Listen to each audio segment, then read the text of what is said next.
அதுக்கு ஒண்ணே ஒண்ணுதான். மங்கையும் ராசாத்தியும் எல்லாரும் முன்னாடியே வச்சு என்ன அடிச்சு அவமானப்படுத்தினாங்க.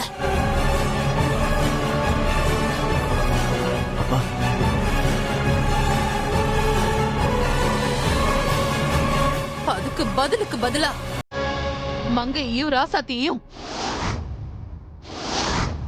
உங்க முன்னாடி வச்சு நான் அடிக்கணும்.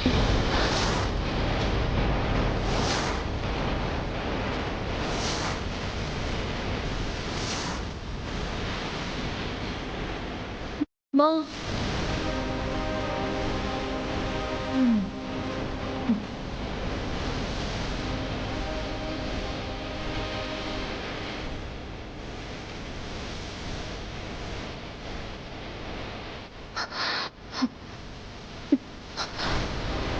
மரகதா, இது ரொம்ப தப்பு மரகதா. அது ஏதோ தெரியாம நடந்த தப்பு. அதுக்கு பழி வாங்குற மாதிரி எல்லாரும் முன்னாடி அடிக்கிறது ரொம்ப தப்பு. தப்பு சரியெல்லாம் எனக்கு தேவையில்ல. நான் பட்ட அவமானத்தையும் பலியையும் இவங்களும் அனுபவிக்கணும்.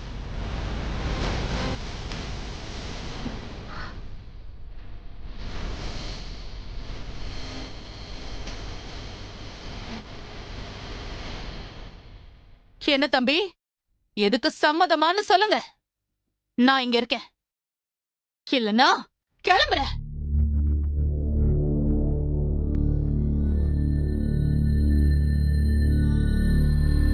சொல்லுங்க தம்பி.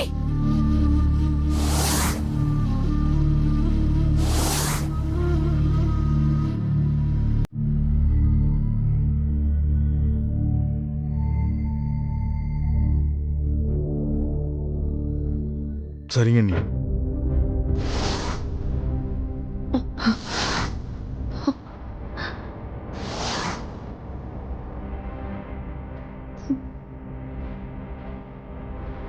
நீங்க என்ன பண்ணணுமோ பண்ணணும். என்னங்க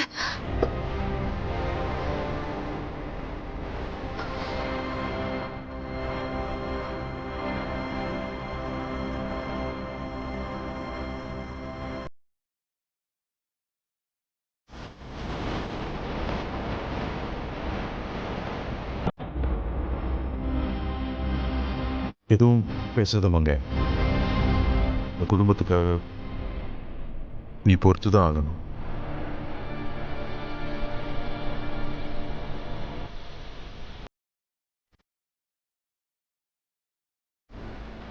பாரி, இது சரியில்லை பாரி.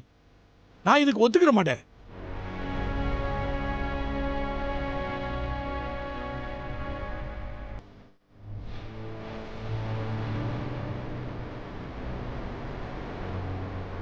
அண்ணே, உங்களுக்கு மட்டும் இல்லை, இங்க இருக்கிற எல்லாருக்கும் சேர்த்து தான் சொல்றேன். என் பேச்ச மதிக்கிறதா இருந்தா யாரும் பேசக்கூடாது. என் மேல சத்தியம்.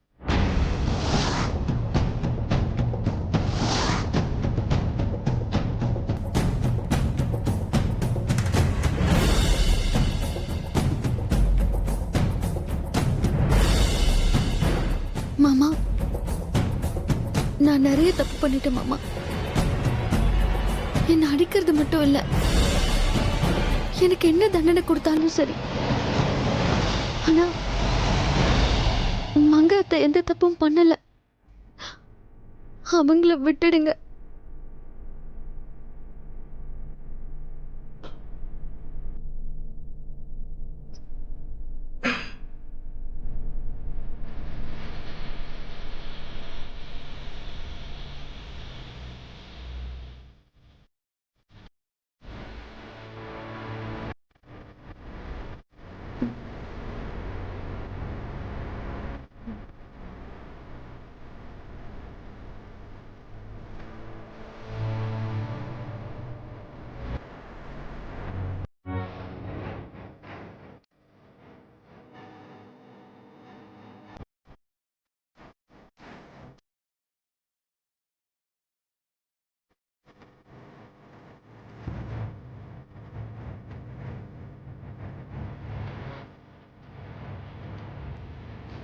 பாரி வேண்டான்னு சொல்லுப்பா.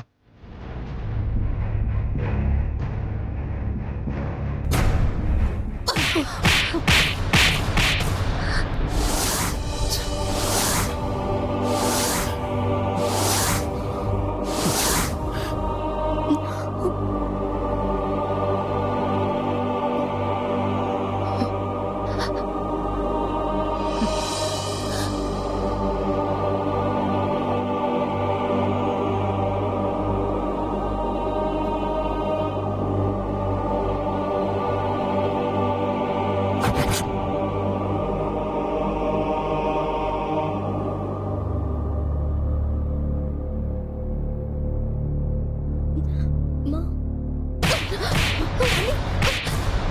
அம்மா. அழகா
அங்க பொம்பளை பூமாதேவி மாதிரி பொறுமையா இருக்கணும், எல்லாத்தையும் தாங்கிக்கணும்னு சின்ன வயசுல பெரியவங்க சொல்லி கேட்டிருக்கம்மா. ஆனா அப்படி ஒரு பொறுமைசாலிய இன்னைக்கு தாம்மா நேர்ல பாக்குறேன்.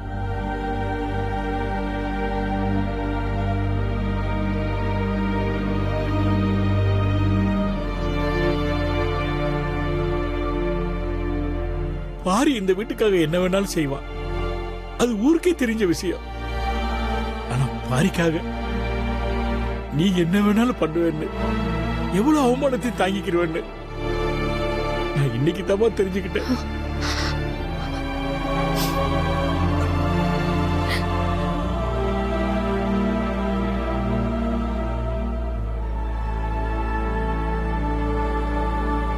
அங்க நீதாம்மா நம்ம வீட்டு தெய்வம். மாமா, மரகதத்தாலதான் இந்த வீட்டுக்கே வந்த. ஆனா அவளுக்கே உன் தங்கமான மனசு புரியலையம்மா. இங்க பாரு, கூடி சீக்கிரம் ஒரு நல்ல மனசு அவளும் புரிஞ்சுக்கிறோம்மா. ஆனா அவ பண்ண கொடுமைக்கு நான் உன்கிட்ட மன்னிப்பு கேட்டுக்கிறேம்மா. ஐயோ மாமா,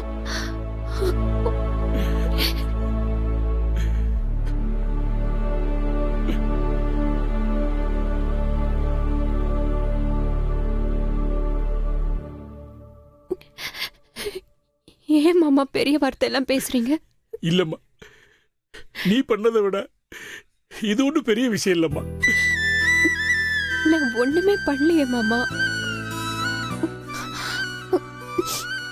அக்கா தானே என்ன அடிச்சாங்க, அவங்களுக்கு என்ன அடிக்க உரிமை இருக்கு மாமா.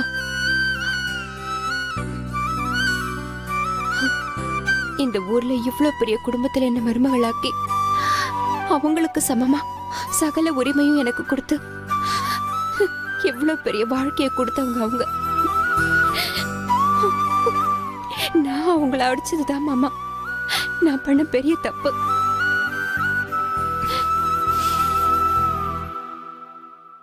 மாமா, நான் எதுவும் பெருசா எடுத்துக்கல, நீங்களும் எதையும் பெருசா எடுத்துக்காதீங்க மாமா.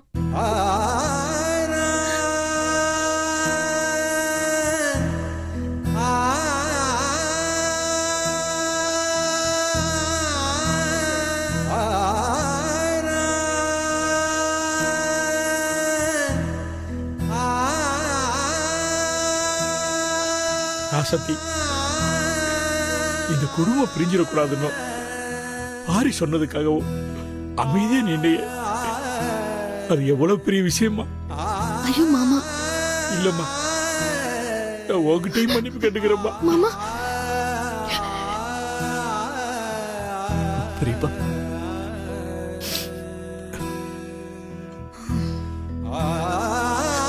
பெரிய பெரிய வார்த்தைலாம் எதுக்கு மாமா? இல்லம்மா, உங்க 2 பேருக்குமே நான் சாகுற வரைக்கும் நன்றி கடன் பட்டிருக்கேம்மா.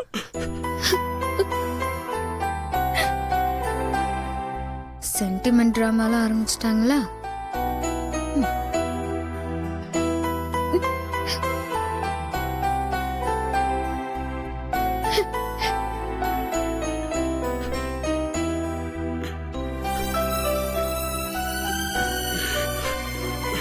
அண்ணே, என்ன நீங்க பச்சை குழந்தை மாதிரி கண் கலங்கிட்டு?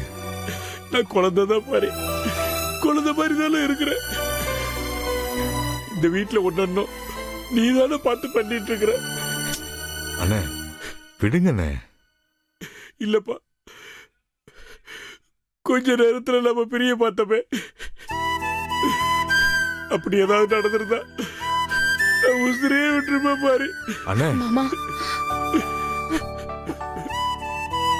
நான் இருக்கிற வரைக்கும் அப்படியெல்லாம் நடக்க விட்டுருவேன் அண்ணே. 5 வயசுல அண்ணன் தம்பி, 10 வயசுல பங்காளிங்கிறதெல்லாம் சும்மா அண்ணே. நாம அதை பொய்யாக்குறதுக்காக பிறந்தவங்க அண்ணே. தம்பி,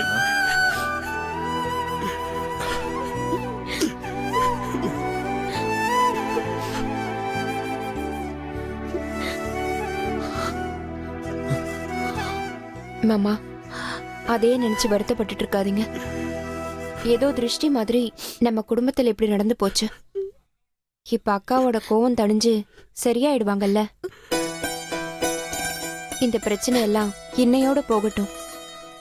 நாளையில இருந்து சந்தோஷமா புதுசா எந்த மனக்கசப்பும் இல்லாம உங்க கல்யாண நாளை நல்லபடியா கொண்டாடுவோம்.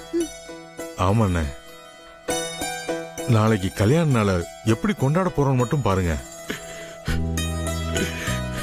போங்கண்ணே, போய் ரெஸ்ட் எடுங்க. எல்லாத்தையும் போட்டு மனசு குழப்பிக்காம நிம்மதியா இருங்க. எல்லாம் நல்லபடியா நடக்கும். போங்க மாமா.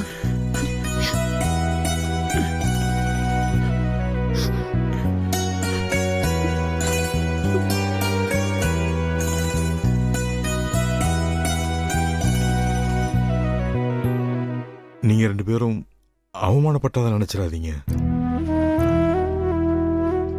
இந்த குடும்பத்துக்காக, இந்த குடும்ப ஒத்துமைக்காக நீங்க செஞ்ச தியாகம்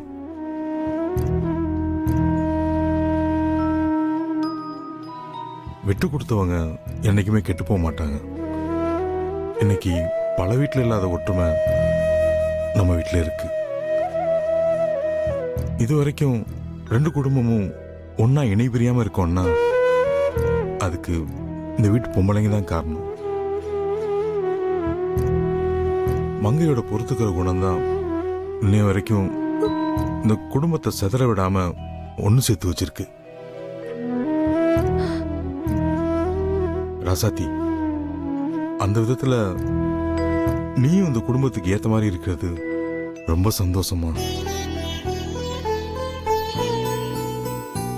உன் உள் மனசுல எவ்வளவு வலி இருக்குன்னு எனக்கு தெரியும். மாமா, அப்படியெல்லாம் ஒண்ணும் இல்ல மாமா. இத என் கடமையா தான் நினைச்சேன். சரிம்மா, போய் கடவுளை வேண்டிக்கிட்டு இப்ப நடந்ததை மனசுல இருந்து தூக்கி போட்டுருங்க. போ. வாமங்க.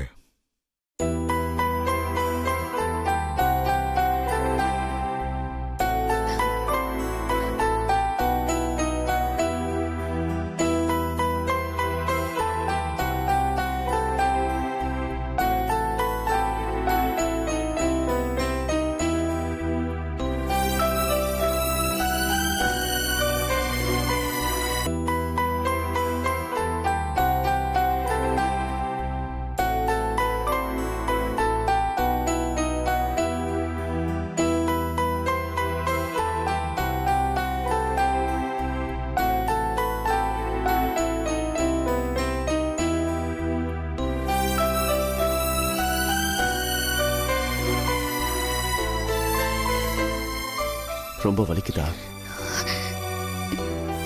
இல்ல மாமா. பொய் சொல்லாத. இல்ல மாமா, அத்தை மெதுவா தான் அடிச்சாங்க.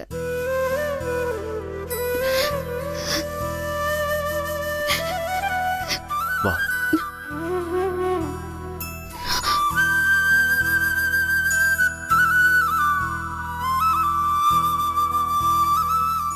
உட்காரு. உட்காரு.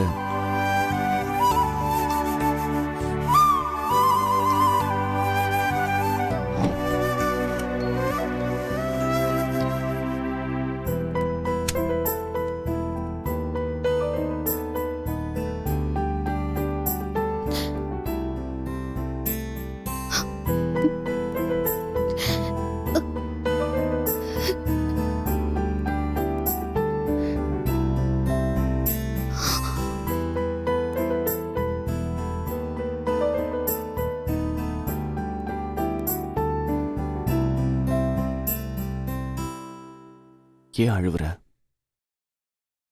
ரொம்ப வலிக்குதா? அதெல்லாம் இல்ல மாமா. அப்புறம் வேற என்ன? இந்த நிமிஷமே செத்தாலும் சந்தோஷமா செத்துருவேன்.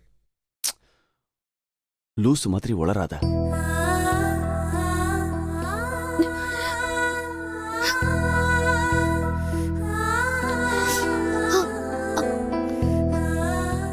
என்ன வலிக்குதா? உள்ள பல்லு குத்துருச்சா? ரொம்ப வலிக்குதுன்னா சொல்லு, ஹாஸ்பிட்டல் போலாம். அதெல்லாம் இல்ல மாமா. சரி, இப்ப நடந்த எதையுமே மனசுல வச்சுக்காத. ஐயோ, அதெல்லாம் இல்ல மாமா. நான் பண்ணது தப்புதான். நான் அப்படி நடந்திருக்க கூடாது. அதனால பெரியத்தை அடிச்சதுல எனக்கு எந்த வருத்தமும் இல்ல மாமா. நான் சுயநினைவு இல்லாம இருந்தப்ப என்னை அமைதிப்படுத்தி படுக்க வச்சிருக்கலாம்ல. இந்த விஷயமும் அந்த அளவுக்கு போயிருக்காது. என்னவோ மாமா, பெரியத்தை என்ன அடிச்சதுனால அவங்க சந்தோஷமா இருக்காங்கல்ல, அது போதும். அவங்க எல்லா பிரச்சனையும் மறந்து சந்தோஷமா இருந்தாலே அதுவே போதும். எனக்கு என்ன சொல்றதுன்னே தெரியல ராசத்தி. உன்னை எந்த மாதிரி பார்க்கறதுனே தெரியல. உன்னை எந்த மாதிரி பார்த்தாலும் அதுக்கு பொருந்தி போற மாதிரியே இருக்க. சில சமயம் குழந்தை மாதிரி நடந்துக்கிற, சில சமயம் ரொம்ப மெச்சூர்டான பொறுப்பான பொண்ணா தெரியற. எல்லாரோட சந்தோஷத்துக்காகவும் உன்னோட சந்தோஷத்தை விட்டு கொடுக்கும் போது நீ ஒரு தாய் மாதிரி இருக்க. உன்னை எதுல பொருத்தி வச்சு பார்க்கறதுனே தெரியல ராசாத்தி. மாமா, நான் உண்மையிலேயே அப்படி இருக்கேனா இல்லையான்னு கூட எனக்கு தெரியாது. ஆனா நீங்க சொல்லி அதை கேட்கும்போது எனக்கு சந்தோஷமா இருக்கு மாமா. இன்னைக்கு கூட நீ பெரியம்மா கிட்ட அடி வாங்கும் போது எங்க அம்மா மாதிரி யாருக்கும் எந்த பிரச்சனையும் வரக்கூடாது, இந்த குடும்பம் பிரிஞ்சிடக்கூடாதுன்னு அமைதியா இருந்த பாரு. அதை நினைச்சா எனக்கு ரொம்ப பெருமையா இருக்கு ராசாத்தி.